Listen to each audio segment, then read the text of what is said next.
নমস্কার সবাইকে। সবাই কেমন আছো? আশা করছি সকলে খুব ভালো আছো। আমরা তো ভালো নেই। দেখতে পাচ্ছ কাল রাতে ঝড় বৃষ্টিতে প্রচুর ক্ষয়ক্ষতি হয়ে গেছে। আমার বাবার বাড়িতে দেখো বড় কাঁঠালের গাছ, আমের গাছ সব কিছু পড়ে গেছে।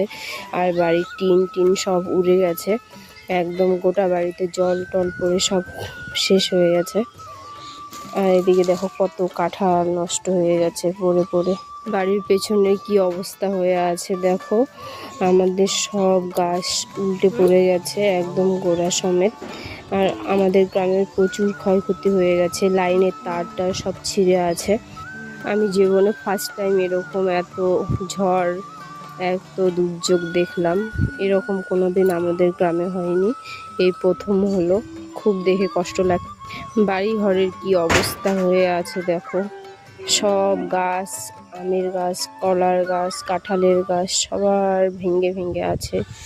এগুলো দেখে মনটা সত্যি অনেক খারাপ। মানুষ কষ্ট করে সাজানো সংসার গড়ে তোলে, সেটা যদি এক পলকে এসে ঝড়ে ভেঙে দিয়ে যায় কেমন লাগবে বলো তো। এদিকে বাড়ির সামনে সবার ক্ষতি হয়ে গেছে। এই বাড়ির গাছ একদম বাড়ির মধ্যে পড়ে গেছে। আমার জেঠুয়াদেরও এই কঠিন দুর্যোগে পড়ে সবার অনেক চিন্তা পড়ে গেছে। সবার অনেক অনেক মন খারাপ। তো ভিডিওটা আমি এখানে সবাই সাবধানে থাকবেন, ভালো থাকবেন এই কামনা করি। সবাইকে অনেক ধন্যবাদ।